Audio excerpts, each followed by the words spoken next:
حامدا ومصليا ومسلما أما بعد فأعوذ بالله من الشيطان الرجيم بسم الله الرحمن الرحيم إن الذين يحبون أن تشيع الفاحشة في الذين آمنوا لهم عذاب أليم في الدنيا والآخرة صدق الله العظيم. قرآن پاک کی اللہ رب العالمین د مسلمان نارینا زنانه د پاره چې کوم احکام نازل کړي دي نو پدې کې د انسانیت د پاره ډېر لوی خیر او برکت پروت وي او د شر فتنه او د فساد او د نقصان نه امن و امان او د نجات پیغام پروت وي. مختلف احکام د الله رب العالمین راغلی دی قرآن پاک کې شتا په هغه احکامو کې د بنیادم فایده وي. الله ته په احکام منلو کې څه فایده یا نقصان نه رسی. د الله کل هم احکام دا زمونږ د فایدې د پاره نازل شوي دي. کومنګ او تاسو د قرآن یو حکم زړه پورې جوخ کو سینې پورې نږدې کو او عملی زندګۍ کې مراوستو نو دا به زمونږ د پاره کامیابی وي. دې کې به مونږ ته د دنیا او د آخرت خیر او فواید او منافع ملاویږي. کم آیت مبارک چې ما ستاسو وړاندې تلاوت کو رب ذوالجلال فرمائی ان الذين يحبون ان تشيع الفاحشه کم خلق چې هغې خوښوي دا خبره چې فحش او بېهوده څیزونه خواره کې اشاعت یې وکړي فی الذین آمنو په مؤمنانو کې بے حیائی خوره کی نو د کومو خلکو چې دا کار خوښي لهم عذاب علیم د دې دپاره به دردناک عذاب وي په کوم ځای کې فی الدنیا والآخره په دنیا او په آخرت کې. نو د رب ذوالجلال دا احکام دا د قیامت دروازې پورې دي. نن سبا زمونږه موجوده دور که وکتلی شي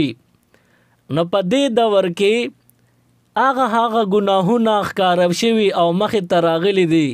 چې په تېره زمانه کې دا جرایم دا فساد دا شی نو. دې زمانه کې بېهوده او فحش اشیاء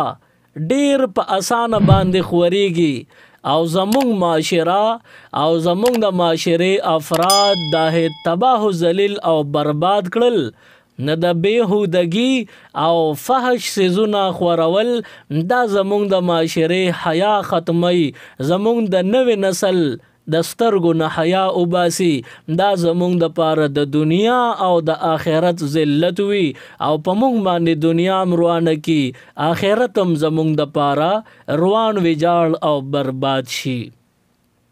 د الله احکام دی قرآن پاک کې ټول پراته دي. په هغې احکاماتو کې اکثر احکام داسې دي چې د انساني معاشرې پاکیزګي او طهارت معاشرې ته حاصل شي چې زمونږ معاشره پاکه شي صفا شي او شفاف شي او په دې کې پاکیزګي او طهارت راشي حیا پکې شامل شي. هغه که د سړي سره تعلق ساتي او که د زنانه ذات سره تعلق ساتي. خو قرآن مونږ او تاسو ته چې څومره احکام راکوي د هغې ټولو احکامو نه مقصد او مراد دی چې په اسلامي معاشره کې امن و امان او پاکیزګي او طهارت راشي. نو د امن و امان دپاره د ښکلې معاشرې دپاره د حیا ډیر زیات ضرورت وي. نارینا او زنانا په دواړو صنفو کې چې حیا راشي نارینه هم حیادار شي زنانه هم حیادار شي نو رب ذوالجلال به بیا یو ښکلې بهترین معاشره مونږ ته را نصیب کوي. موجوده صورتحال ډیر نازک دی. د هر طرف نه په مونږ باندې شیطان حمله کوي. که ستاسو یادي یو څو ورځې وړاندې دې ځای کې ما د نکاح حوالې سره بیان کړی او په هغې کې دا پیغام ما ټولو ته ورکړی چې د الله رب العالمین حکم منل پکار دی او خپل رواجونه خپل لاندې کې رواجونه پرېږدي او د نکاح طرف ته راغب شي او د نکاح کولو اراده وکړي د نکاح د کولو نیت وکړي او چې د چا عمر د نکاح د کولی نو هغوی له پکار دی چې نکاح کې تاخیر ونکړي او بل چې د نکاح حوالې سره کوم طور طریقې دي کوم رواجونه دي هغه رواجونه پرېږدي دغه اسلام سره تعلق نه لري بل مې دا ویلیو چې د نکاح نه علاوه په نکاح باندې دا دومره ډېرې خرچې چې کېږي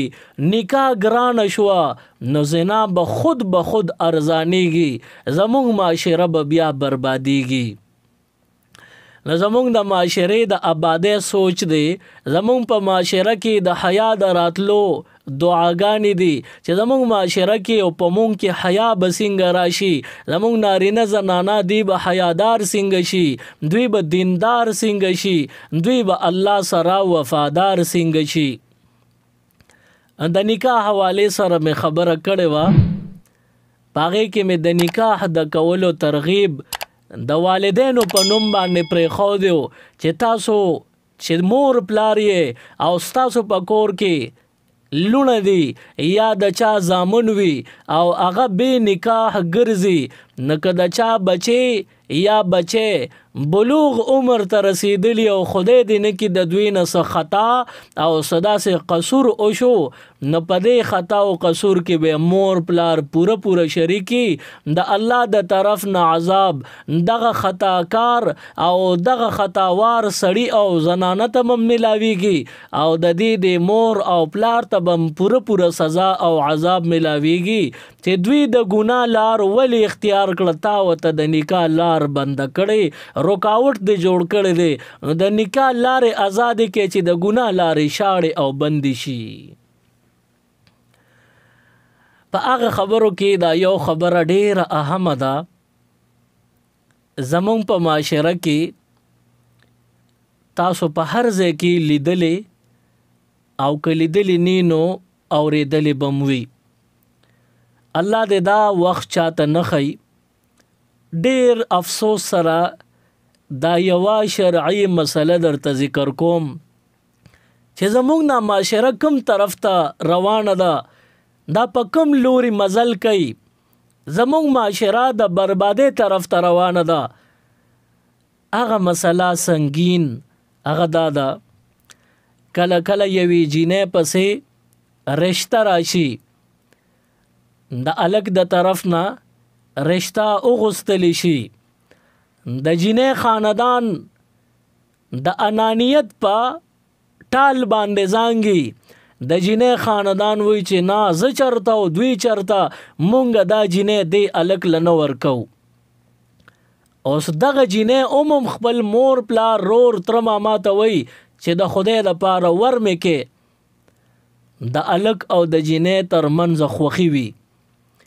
دغه جینۍ هم کوشش کوي چې ما ورکې الک هم کوشش کوي چې ما لی راکې د یو طرف نه پکې رکاوټ وي بیا دا جینۍ ناروا لار اختیار کی د شریعت مطابق دی جینۍ هم درته ووي دی هلک هم درته ووي چې زمونږ دا محبت زندگی دا او زمونږ یو ځای کېدل پکار دی ناغوی خو غاړه خلاصه کړې ده چې الک او جینۍ یو بل سره فرض که دوی رضو او د جینۍ کور وی چې مونږ یې نه درکو یا د الک کور وی چې مونږ یې نه کوو خو د یو طرف نه رکاوټ راغی بس الله دې نه کړي دا الک او دا جینۍ غلط قدم پورته کی جینۍ الک ټیم مقرر کړي او په هغه ټیم باندې دواړه الک او جینۍ دواړه د خپل خاندان نه بغیر د اجازت د کور وځي او عدالت ته لاړ شي عدالت کې دوی بیا نکاح کوي کوټ میرج وکي نو اوس د شریعت مطابق مسله څه ده چې دا نکاح وشوه که ونه شوه جینۍ او الک خوښي وه او دا جینې د خپل خاندان والا د الک لزک نو ورکولا چې د جینې خاندان اوچتو او الک نیچ خاندان والا و.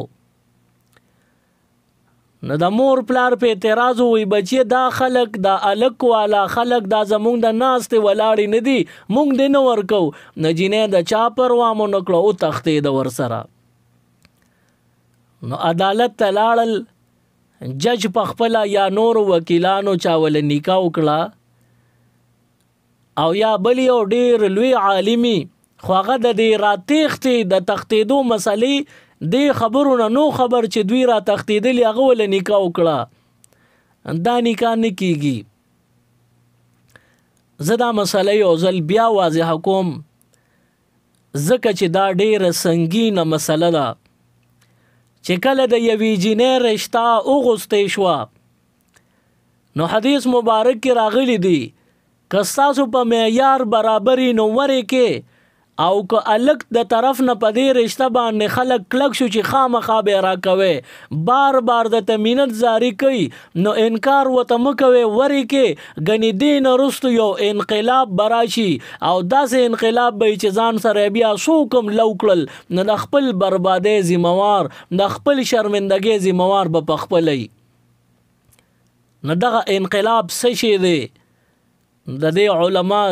وضاحت کوي تفصیل بیانوي وي د کمې جینۍ رشته چې د یو طرف نه بار بار غوستلی شي یو هلک د طرف نه ډېر ځله رشتې رالی ورته وي ریکې نه جینۍ کور والا دې نه کلکېږي دې د انکار نه کوي ور دې کي ځکه انقلاب به راشي. نو انقلاب دا چې د هلک او جینۍ به یو بل سره وتښتي یا که د جینۍ مو سره نیت نی د هلک به د نه وتښتئ نو په دې انقلاب کې چې د چا حیا نیلام شو ذموار به پخپلی چا چې انکار کړی دی. بهرحال دا خو د تیښتې خبره وه. اوس یو الک جینۍ په تیښته لاړل د الک خاندان کم حیثیت والا دی او د جینۍ خاندان اوچت او عالیشان مقام او اوچت حیثیت والا دی. نو د جینۍ قام سره خو دغه الک نه ښایي ناسته ولاړی ورسره نه جوړیږي. نو دا جینۍ ته مور پلار وایي ترونه ماماګانو ته وایي چې بچې دغه خاندان کې دی نه ورکو دا زمونږ د ناستې ولاړې خلک نه دي. نو جینۍ د چا فیصلې ته هم نه کتل د چای خاطر او خیال نه کو او بس په خپله فیصله کلکه ولاړه الک سره وتښتېده. نو بیا چې عدالت ته لاړه کوټ میرج یې وکړه نو دا نکاح نه ده شوې تر څو چې د جینۍ د مور پلار ویلی نی چې زه بس لاړه نو زمونږ د طرفه بس اجازت شو ورته چې وتښتېده. نو ستاسو په معاشره کې الله دې نه کي خو چې کوم حالات تیر شوي دي په هغې کې چې هلک جینۍ تښتېدلي د جینۍ خاندان دا وایي چې یاره بس زه چې وتښتېدل نو ښې وکړل بس اوس ورته اجازت دی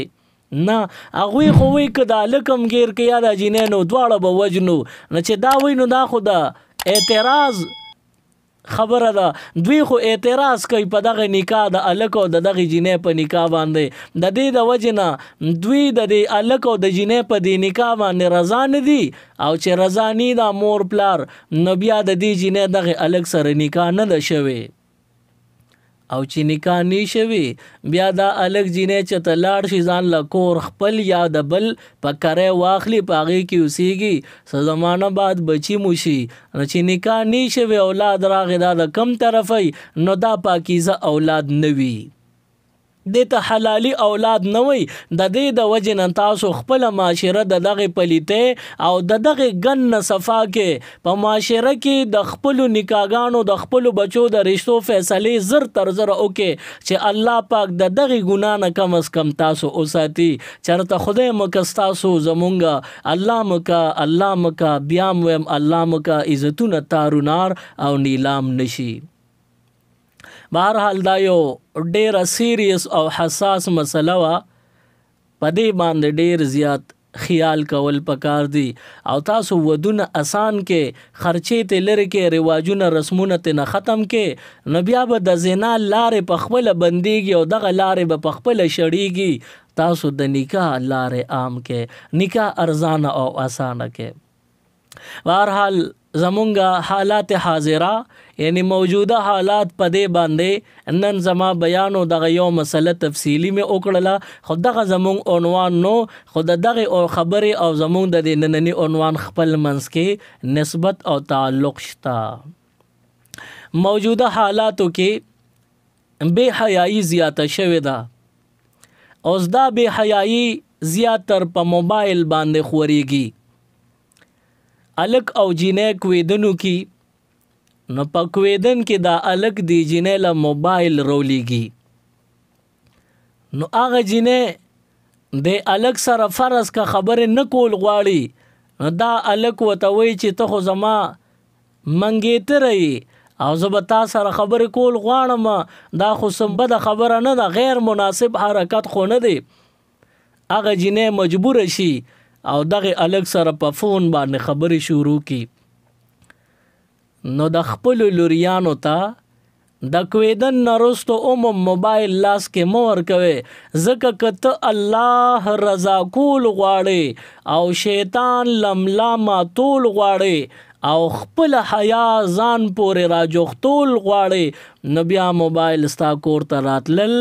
د زنانه د پاره دا زهر قاتل دی د موبایل نه بیا ګریز پکار دی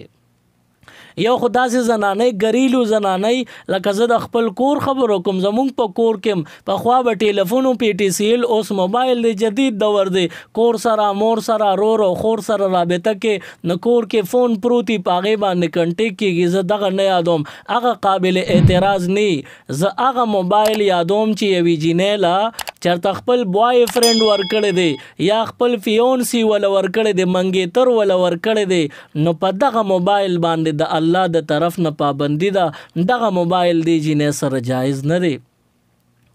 ځکه په دې موبایل باندې دوی بیا لګیای نو د الک وتوي زه خو سپردې نیم زه د خپل ما نو بیا تفصيلات ته زی خبره ترې زیاتیږي خبرو کې دومره لری لاړ شي چې بیا حیا نیلام شي نو چې د دې الک او د دې جنې ترمنځ ازادي راشي فرانکنس راشي او څومره ازادي پیدا شو اوس دا الک چې عمده دې جنې سره په خپل په من چاهي باندې په خپل خواهش باندې ازادي شروع کړي دا حالان کې ته یقین دی چې دا جینې بل چا سره ازادي نه د کړيړومبه ځل چې ما سره ازادي کوي دا غي باوجود عمده الګ دی جینې نه نفرت شروع کی او دغه کویدن دوام او دون سر ته اونرسي دغه کویدن عمده دی الګ د جینې د فون د لاس مات شي خبره یو خوا بل خوا شي خبره ختم شي دا الګ دا اعتراض کوي چې ما سره دومره ازادي کوي لکه چې دا عادت د دې بمانه مخکم سمو ډیرو سره کړي دا خبره نستاسو کور ته موبایل تاسو خوشحالي مګړې د کویدن نه پس جنې له موبایل راغی نو د کویدن نه ماتې دو پیغام راغی لہذا جنکو له موبایل نه دی ورکول پکار او یوازې جنکه ګناګار نه لري زره ته د لکانو خبرم کوم کم چې د ټین ایج نه کم دی د ټین نه کم ایج کې دي نو دغه خلکو دغه الکانو له موبایل خنه دي تب وای چې په کمبل کې ډب ډب پروت دی او دی به ودوی دی به تبي بیمار بي او کمبل کې ځان انغست دي ته چې موبایل ته کمبل چت کنو موبایل وسره په موبایل کې دی سو ګوري نن سبا په موبایل کې خصي زونه غوري تا ته ناراضي او خصي زونه کرازیم نو خلک اخوا کی سکیپی کی او بیا د بدو طرف ته زی او چې دی پسې بسی بیا غو ګوري غي پسې بسی نو نمبر په نمبر روان دي د دې حیا جنازه زمونږ د کورونو نچا استدا د موبایل وستدا بیا چې کوم داسې بیهودا او فحش مخل راشي نو خلک بیا سګي د شیر بٹن په وي مخ کې خوري نو یو خدای خپل حیثیت خلکو ته خي چې زه د دې قبيله انسان ما چې دا ګن می قتل او تا ته می درلېګل دي او د دین علاوه د دې آیت مبارک مصداق او ګرځید رب العالمین فرمای ان الذين يحبون ان تشيع الفاحشه في الذين امنوا هغه خلک چې په مؤمنانو کې فحاشي خوري لهم عذاب علیم فی الدنیا والآخرہ د دوی د پاره عذاب دردناک په دنیا او آخرت کې وي دا په واتس اپ گروپونو کې یا په یوټیوب باندې په فیسبوک باندې میسنجر باندې انسټاګرام باندې مختلف څومره دغه د خورېدو د شیر کېدو آلات دي په هغه پیجونو باندې دا څیزونه تا خواره کړل نو ته په دغه خلکو کې شمار شوې د کومو تذکره چې الله ډیره په سختو ټکو کړې ده رب ذوالجلال فرمایلی دي لهم عذاب علیم فی الدنیا والآخره د دوی دپاره دردناک عذاب په دنیا او آخرت کې به وي. دا د خپل حیا جنازه په خپل د کور وستلې شو د دې د وجې نه خپل حیا ځان پسې واپس را نږدې کې د خپلو کشرانو په موبایل باندې نظر وساتئ چې ستاسو عزت خرابېږي نو د هغې نه خو ښه دا ده چې دا وړوکي او شړق ووې او دې خفه کې دې خفه ښه دی چې ستا عزت پې محفوظ پاتې شي. که ته وایې چې نه دا ممي ډیډي والا ماشوم دی دی خوشحاله ساتل پکار دی نو خیر دی چې ستا حیا عزت نیلام کېږي نه کله هم خیر نه دی. د یو هوښیار انسان به دا فیصله زما ماشوم دی په شړقو لګي په تندر دی لګي خو چې زما حیا ما بس محفوظ پاتې شي زما حیا چې ته تارو نار او نیلام نشي. یو دغه خبره وه بیا زمونږ د زنانو د ستر او د پردې حالات به تاسو ته ذکر کم. بعضې احادیثو کې د حیادارو زنانو ډیر صفات راغلی دي بعضې احادیثو کې د بے حیا زنانو ډیر قباحتونه ذکر شوي دي او په هغې باندې ډیر وعیدونه ذکر شوي دي. زمونږ په معاشره کې حیادار زنانه د دې د خاطره د دنیا دا زندگی روانه د دنیا به آباد وي او چې کله حیا مکمل ختم شوه نو بیا به الله د دنیا رواني. نو که یو اشاره کې تاسو دا خبره نوٹ کې ځان سره چې یو د عالمانو د وجې یو د حیادارو زنانو د وجې دا دنیا ودانه ده نه دا خبره د نوٹ کولو دا غلطه خبره نه ده بې بنیاده خبره نه ده او په دې باندې ډیر احادیث دلیل کې راتلی شي ډیر احادیث د دې خبرې دپاره دلیل کېدی شي چې دنیا د عالم د وجې آباده ده دنیا د حیا و د وجې نه آباده ده. که زنانو کې حیا نه وه په دنیا کې عالمان نو دا دنیا په خوا به روانه شوې او نسکوره شوې به وه. دې وخت کې د زنانو د حیا خبره درته کوم چې الله رب العالمین د حیادار انسان کاغه زنانه وي که نارینه وي د هغوی ډېر قدر کوي الله ورسره محبت کوي. څوک چې دیندار دي څوک چې حیادار دي د هغوی د حیا د وجې الله هغوی سره محبت کوي. هندوستان کې یو ځل قات راغلی و او هغه قات دومره زیات شو بارانونه نه کېدل فصلونه شاړ شو نو چې فصلونه ختم شو څاروي مړه کېدل او ځمکه کې اوبه مخکته لاړې نو د خلکو په زندګۍ ډېر خراب اثر پرېوتی و. نو ډیر عالمان او د هندوستان چې څومره عوامو ټول را جمع شو او یو صحرا ته ووتل او په هغه صحرا کې د استسقا دپاره راوتي چې الله نه به وغواړو نو ممکن نه چې الله باران وکړي. یو ورځ راووتل خو هېڅ فایده ونه شوه باران ونه شو. په دویمه ورځ راووتل بیا نو بیا هم څه فایده ونه شوه باران ونه شو. په درېیمه ورځ راووتل نو په درېیمه ورځ هم څه فایده ونه شوه باران هم ونه شو. خو په لار یو مسافر تېرېده زمونږ د کراچۍ ته د اوښ سفر یې کو په اوښ باندې را روان دی کراچۍ ته راتلو. د کراچۍ خپل زوړ نوم پخواني دیبل دیبولان او نو دې ته را روان دی او په دغه طرف باندې تیریږي کوم ځای کې چې د دغه هندوستان د دغه خلکو لوی جرګه او جمع راټوله شوې ده. نو دې لکه د دغه خلکو را جمع شوي د هغوی نه تپوس وکړو یا خلکو تاسو دلته څه دپاره راټول شوي یې دا دومره ډېر لوی خلک په ګڼ تعداد کې په څه غرض را یو ځای شوي یې. نو هغه ځای خلکو ته وایي ته ګورې نوې قات راغلی دی او باران نه کېږي څاروي مړه کېږي او ورسره ځمکه کې اوبه ښکته تلي زمونږ په زندګۍ هم خراب اثر شوی دی.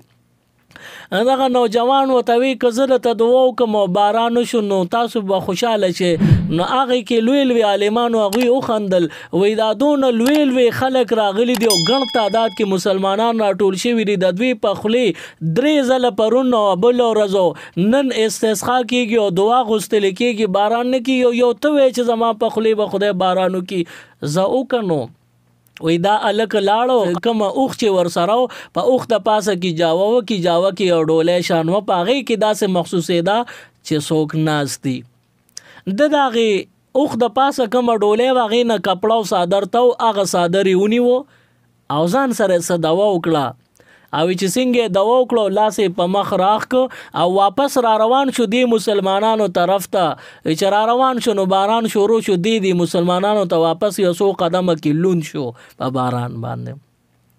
هغه مشران مسلمانان عالمان وی هغه حیران شو وی دا لکه ځان ته سینې ته راجوخ کو او دې ډیر برکتی وګڼو او دته وی چې دا راته وای چې دا باران زمونږ په ابل ورځ نن پرون په خلې نه دی شوی او ستا په یو ځل دعا باندې شو دا څنګه دعا غوستا وی دې لکه ته وی چې زه دومره خاص نیک عمل نیمه زه د یو داسې مور زوی یم چې په دې اوخ باندې د پاسه کې جاوه کې ناست او د کې جاوې نه مې صادر تو کړی دی او هغه زنانه دومره حیادار ده چې د پردي سړي نه आवाज اورېدلې دی او نه پردي سړي د دې आवाज اورېدلې دی او نه پردي سړي دا لیدلې او زما د مور د پردي سړي مخ لیدلې دی داسې حیادار زنانه ده او د دې جامې او لباس هم چا پردو نه لیدلې نوې زما چې کله مشکلی راشمه نو کده مور په سر می صادری او کده دې د کی جاوې نه تو صادری هغه صادر هغه پیلس کې پلاس کې ونیسم او الله ته وړاندې کوم چې پروردګارا زما دا مشکل دې دا حل کې او د مور د حیا ډک صادر می د تمخ کې کړي د دې په خاطر زما دا مسله او مشکل حل کې نو زه چې هغه صادر پرېدم او لاس د دوانه په مخ راکاګم لامې لاس په مخ نه راخکل شوی چې زما مشکل حل شوی ضرورت پوره شوی نن د خپل مور د کی جاوی غ پیلس کې مې د صادر اونی او الله ته مې الله مسلمانانو ته تکلیف د بارانو کې او زما د مور د حیا ډک د صادر د توسل کوم د دې په خاطر وی الله پاک زما قبول کړه دعا باران را اوریدو نو د دینه معلومه شو چې حیا دا چې کوم زنانه کې دنیا د دې د خاطره خوندونه اخلي مزي اخلي د دې حیادار زنانه د دې حیادار صادر د خاطره دا دنیا آباد ده الله دې نه کې که حیا د زنانو نه لاړه او بے حیايي خورش ولا نو بیا د دنیا تستالان بي دا دنیا به برباد وي نو زموږ زنانو ته دا پیغام ورکوم چې تاسو د حیا صادر ځان پورې واپس را نږدې کې او هغه شان حیا ځان کې راولې څنګه چې فاطمه الزهرا رضی الله تعالی عنها کې و د بیبیانو صحابیاتو حالات زندگی وګوره هغه کې چې څنګه نمایا حیا و هغه شان ځان کې حیا پیدا کې ساسو اولاد به پاکیزه وي ساسو اولاد به بالکل با برکت وي هغه کې به حیا پیدا کیږي ته خو به وفات شي ای زما هغه تور سره زنانه خور یا مور او هغه مشرانو زنانو تاسو چې کم اولاد پیدا کړی دي نو که تاسو وفات شي او تاسو کې حیا وي د حیا زندگیم تیر کړی نو تاسو د مرګ نه پس ستا بچی بوي هغه به حیاداری راتلون کې دنیا او د دنیا معاشره ته تا حیادار امانت حواله کو او که تا کې حیا نه و نو ستا اولاد به ناسور وي راتلون کې دور کې معاشره کې چې څومره خلک کې داغي د پاره درد سر بوي نو حیا دا د دنیا د بقا یو سبب او ذریعہ ده او بے حیايي دا دنیا رواني او بے حیايي د نارینه زنانه نه د آخرت د عذابونو خشاک جوړي د دنیا او د آخرت د عذابونو نه ځان وساته حیا ځان کې راولې بے حیايي زمون په بازارونو کې وګرځي څومره عام شوی ده زنانوي دانه چې لباس یې نوي برهنه او بربندي بيدا سي نه ده لباس بوي داغه باوجود داسې ښکاریږي چې هر انسان ځان طرف ته مایل کړی وي او دا خو زموږ معاشره ده خو د قیامت په علاماتو کې حضور علیه السلام فرمایلی دي نساء کاسیات داسې زنانا چې جامې به وي عاریات او د هغه جامو باوجود بربندې بوي ممیلات او دوی به خلکو ته پخپل مایل کیږي مائلات او خلق بمزان ته مایل کوي رؤوسهن کاسنمت البخت د دوی په سرونو داسې پونیان او بوته بوي لکه د اوخ قب چې سنگوي او د دین رسول حضور علیه السلام فرمایي وای دغه زنانه چې جامع او لباس اشتو داغي باوجود بازار کې بربند ښکاری خلق ځان ته مایل کوي نو دغه زنانه لا يدخلن الجنه کله به هم دا زنانه جنت ته داخل نشي ولا یجدن ریحها او کله به هم د جنت خوشبوم اونویني په دې به د جنت خوشبوم حرام وي وان ریحها لیوجد من مسیرة کذا و کذا وای د جنت دا خوشبو حالان کې داسې خوشبو چې ډیر لري پورې خوريږي خو کمی زنانا چې جامع به وي خو بیا به حیا کچل لباس به چولی د هغه کچل لباس د وجه بربند بخکاری خلق بزان ته مایل کوي جنت خو سکه د جنت هغه خوشبو بم پنه لګي د دې د وجه نه تاسو دا موجوده لباس باندې نظر وکړئ دا څومره خراب لباس دی او په دې برته سمې لو چې ای سمنا سیوای د بیزته د شرمندګي او د رسوای د دین غیر اسم د تنه ملاویږي او خپل اولاد به بربادیږي معاشره به تباہ کیږي د دې بربادي او تباہی نه علاوه نور سدي پکې اسم پکې نشتا نو خپل پاکیزه زندگی شروع کا خپل حیا واپس پزان باندې برقرار اوساته خپل ځان کې حیا پیدا کا الله پاک دې مونږ تاسو له د عمل کولو توفیق راکړي سبحان ربک رب العزة عما یصفون وسلام علی المرسلین والحمد لله رب العالمین اللهم ربنا آتنا في الدنيا حسنة وفي الآخرة حسنة وقنا عذاب النار وأدخلنا الجنة مع الأبرار يا عزيز يا غفار برحمتك يا أرحم الراحمين मज़ीद इस्लामिक वीडियोस देखने के लिए हमारे YouTube चैनल दीन और दुनिया को ज़रूर सब्सक्राइब करें और बेल आइकन ज़रूर प्रेस करें ताकि हमारी हर एक वीडियो की नोटिफिकेशन आपको मिल सके।